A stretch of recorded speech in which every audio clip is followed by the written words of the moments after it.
I say again and again and again that every goal is a financial goal, and that's because I really do believe that that changes the way that you manage your money if you think that every goal is a financial goal. And I've also mentioned previously how journaling can be very useful for achieving your goals. So I thought today I would talk through the 100-day goal journal, which is one of the few journals that I've ever spent hard cash on. This could be a way for you to approach every goal as a financial goal and record those efforts. So there's lots of evidence that writing things down changes our behaviour in a way that just thinking about something doesn't. And there's also lots of research that reading and writing lowers your cortisol and makes you feel less stressed. And I've definitely found that through journaling. The other thing I find interesting about the 100-day goal journal is that I actually think it's structured quite a bit like a video game. And this can also be a really useful way to think about productivity and to achieve anything, is if it is set up with some gamification. It makes things more fun, but it also just kind of taps into some of the subconscious things I think that make us go after the next level. I'll just start off by reading the note from the author so that you know what this is all about. So John says, what does it take to achieve success? 3 things: a clear goal, a specific plan to accomplish that goal,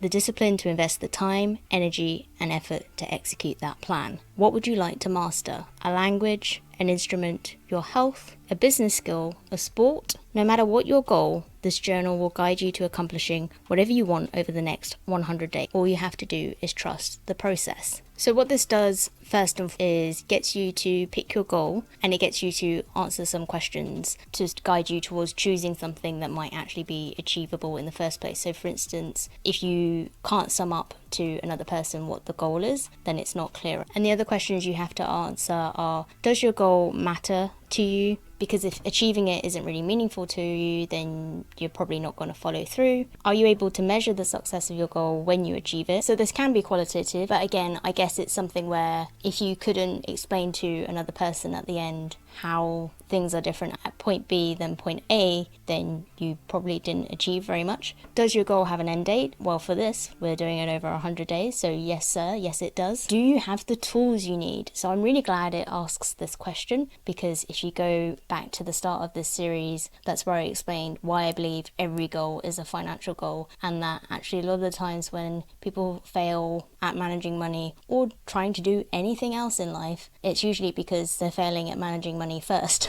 This example says that, for instance, if your goal was to train for a 5k in winter, you might need to buy warm clothing so that you can actually work out in the winter without giving up, and that you might find yourself spending on gyms or a treadmill or being able to visit an indoor running track. And the last question is, have you thought about who can help? And there's lots of evidence also that accountability is really good for making sure that we stick to our goals and that they're sustainable.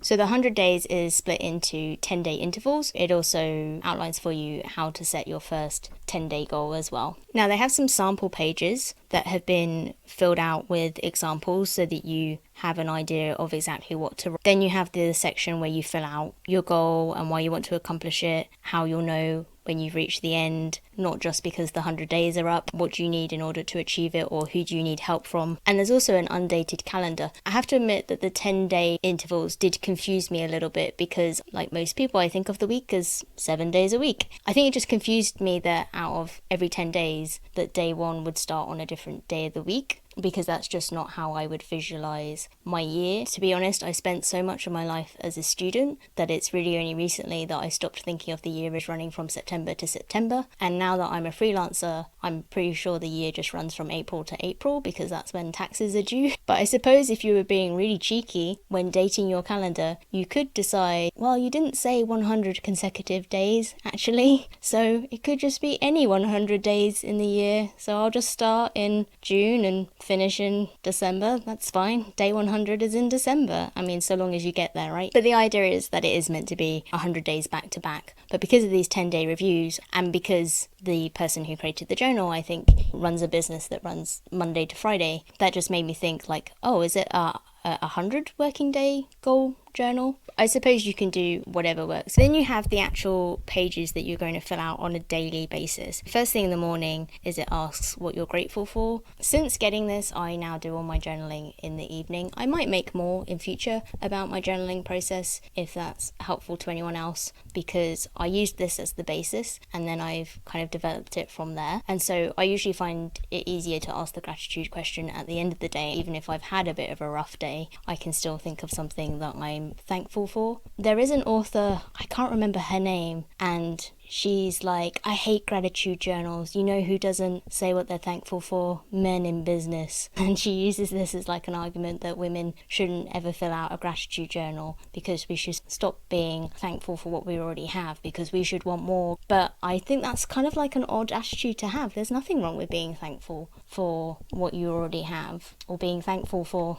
the oxygen that you breathe. I just think also like her sentiment that if you have an ambition, that means that you can't express gratitude for anything currently. And also just her sentiment that I'll have to look up who it is, it's going to really bug me, but that's kind of like her mission thing. I also just think it's an odd sentiment to be like, men in business don't do this, so you shouldn't do it either. Not all men are 100% identical, and neither are 100% of all women. And if you don't fit into that binary anyway, you can express gratitude if it makes you feel good. You do that. And so this journal argues that if you do that as the first thing in the morning, it already is setting you up for a good day because you're already thinking about something good that you're thankful for. And then you restate your goal, and so it's counting down for you. In X number of days, I will achieve the goal that you set at the start. And this is where it starts to resemble a video game for me. If you think about it, in a video game, at each level, you have missions to complete, right? So there's usually something as the player, certain tasks that you have to carry out. It gets you to list out what your 3 micro goals are for the day. So what are the 3 small things you can explicitly write out that would go towards your bigger goal? If you find this difficult, I think a lot of the time where we go wrong with setting goals or deciding what to work on is that we come up with something that's too vague. So we'll say like, oh, well, I'm going to work on this thing for the next few hours. But if you had to explain to another person what you're doing, if you can't describe to them exactly what it is that you're doing for that time, then it's probably not specific enough and it's not enough of a plan. The micro goals might be more like if you've got to write something towards something that you're going to try and write 1,000 words, or if your goal was that you were trying to declutter all of your belongings ahead of moving and you wanted to divide them into what you're going to sell, what you're going to donate, what can be recycled. One of your micro goals might be to go through a very specific place in the home and put all of the items in a specific place into one of those 3 piles, so it's just a lot clearer what is the actual action that you're doing. Then you set out your action plan for the day and list out the tasks that you need. A micro goal might still have more than one task to it, that's fine. And then it asks you for a start and end time. That's the principle of time boxing, where you decide in advance that you're going to allocate like an hour to something or whatever, because otherwise, because of Parkinson's law, is it Parkinson's law?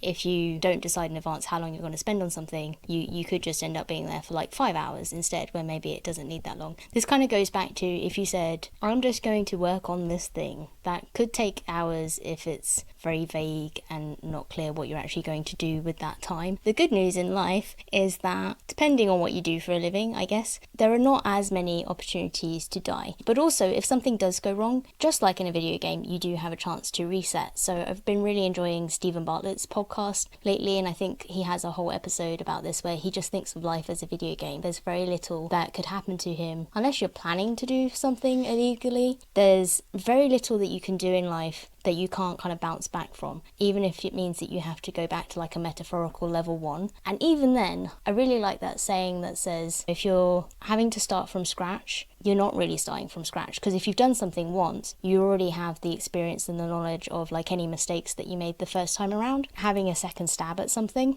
you're already at more an advantage than you were last time. Just like in a video game, if you get to a certain level and you get to a level you didn't get to before and you get zapped or whatever, haven't played a video game for a while, I play a lot of Tetris, can you tell? Then it's fine, because when you go back to level 1, you actually have more knowledge and experience than you did when you started the game. That's how you normally progress through the levels, right? Because you're working out as you go along. Oh, okay, I know how to achieve these missions along the way. In the evening, it's asking you to reflect so that you can do a bit of a reset. So you normally write down the good things that happened, anything that was difficult, and then what you can do to solve the things that were difficult. And this to me is the same principle as if you die in the video game and you have to reset and start again tomorrow, it's fine because you already have some ideas for how you might solve any of the struggles that will come up. Now, one thing that I don't love is that it does ask you to score your personal discipline and your day overall as to how much you stuck to the tasks that you set for yourself, I guess. And I personally just don't find that helpful, because I think it depends very much on what your outlook is in the first place. If you're someone who is a perfectionist and you tend to be very hard on yourself, I don't know that scoring yourself would necessarily help you, because you might then use that as kind of like a stick to beat yourself with daily. I have included a certain famous person here before saying that wanting to please other people kind of motivates them to do better. I can see how for that kind of personality that scoring themselves, if they didn't think they were very disciplined or didn't have the best day, that they would then use that to drive them forward the next day. However, I'm not sure that that's the healthiest approach in the long term. But I'm also not a psychiatrist. You do you, boo. A really important question that it asks, which I think is great, is it asks, am I closer to my goal today than I was yesterday? Quite often, if I have had a rough day, it's because of something that wasn't in my control, like a technical problem. One of those things that's really frustrating where you're like, well, I was so raring to go, I was prepared, I had the skills, and I just couldn't do what I wanted to do because, you know, your computer was doing something stupid. Asking that question, am I closer to my goal than I was yesterday, or have I achieved anything today? Quite often that's when I realise that actually there's nothing worth getting upset about, that I am further ahead than I was than yesterday, and that will completely change my outlook on a day that might have been very frustrating up until that point. Final thought of the day, I would love it if that was a bit more specific. Because I am autistic, I don't deal very well with open questions. I need questions to be a lot more narrow in focus. One thing you could do there, if you've ever seen those journals that are 5-year journals, the idea is you write a sentence or something for each date every year, but all of the dates are on the same page. After 5 years, you can look at the 10th of April every single year for the last 5 years and see if there was a massive difference in what you were writing from year to year. I mean, I think I would probably still just be writing about taxes, but that's something you could do with that. And then the 10-day review is kind of like the evening process, but for the past 10 days. Did you accomplish the sprint that you set for yourself for the last 10 days? What were the things that worked well? How can you amplify those going forward? Things that were difficult and how you plan to conquer those in the next 10 days. Again, there's a whole scoring chart that I'm not into, but whatever works for you. And then you set the goal for the next 10 days. The only other thing that I would love to see from something like this is that when you're choosing the reward, I think it should encourage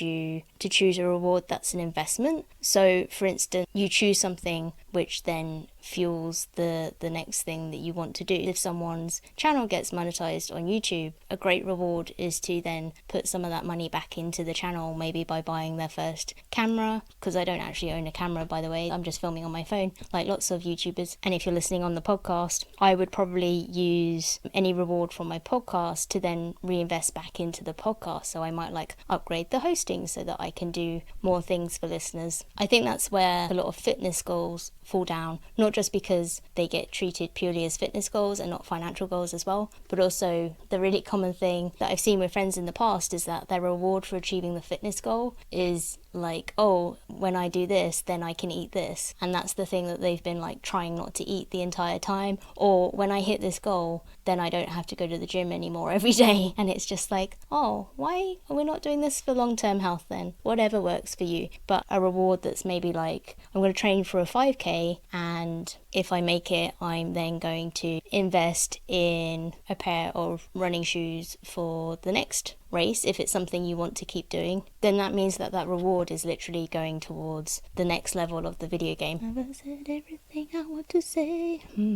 And then at the very end, it asks you also to reflect on your entire journey. What did you enjoy about the past 100 days? What were the best habits you established? What was the most consistent struggle that you faced? Because maybe that points to other things, that's something repeated for you that stops you achieving most things. What are you most proud of? And then it asks, what's your next step? Obviously, the option is there to do another challenge. And then there's a note section at the back if you do need a place just to drop any thoughts along the way. But don't have lots of time to go into a long debate about, should you have a goal rather than a system? Is hustle culture bad? Is productivity bad? Because I covered most of what I think about that stuff in previous installments. I have a lot more healthy relationship with productivity these days than I did, say, a year ago. And I think that journaling has helped rather than hurt that process. As far as the author, John Lee Dumas, he was a podcaster who started out with a daily business podcast. He would interview entrepreneurs. And one of the reasons that he came up with this journal was because lots of entrepreneurs have qualities in common, but that's not actually an indication of whether someone will achieve their goals or not, because they need to have a concrete plan in order to do that. Now, I haven't looked John up recently, so I'm sure I'll find out after this that he's promoting things I don't want to promote. I've been watching a lot of Spencer Cornelia lately. I'm sure if I watch enough of his channel, I'll find out whether John's been promoting MLMs lately or something like that. But he certainly wasn't doing anything shady like that in the past when I was following him in the early days of his podcast and his blog that he runs with his partner. I think this is actually a refinement as well. I think they came out with 2 journals before that, and one was the Freedom Journal and one was the Mastery Journal. And I feel like this is those 2 smushed together, or the best of both of those. And I imagine that he's taken a lot of feedback from his community in order to come up with this, because they're that kind of business where they have quite a close relationship with their listeners and readers. I think the original journals were also Kickstarter projects, so I can really imagine that he's had quite a lot of input from the people using those previous journals in order to come up with this. So I think it's a perfectly good product, and I respect that it's the result of validating some previous products of his, and that this is probably more concise and more useful than they were. I'm quite impressed with how much they managed to fit on each page. The design makes a lot of sense. I did then go on to come up with my own sort of journal questions after this, just because there were other things that I wanted to be asking myself daily and weekly. But this is a really good start, and for some people this might be all that they need in order to journal daily and hit a 100-day goal. I think maybe 90 days works better for me, but then also I have done lots of things in the past, like upload challenges for the podcast and the YouTube channel, where I was uploading daily to YouTube, but I don't decide in advance necessarily how long I was going to do that for, because I was using an external factor as the decision maker. But again, I don't have lots of time to go into that right now. I think those upload challenges were useful, but if I had used them for this as the basis of our 100-day goal, well, I would have, crapped out after about 30 days, but it would have been for strategic reasons on my part anyway. Let me know if you have any journals or journaling practices that have really helped you, and just remember that life is basically a video game, so you probably won't die, and you can reset and just have another go tomorrow. So if you found today useful, don't forget to test what the like and subscribe button do for a pleasant surprise, and you'll want to catch the rest of the series next.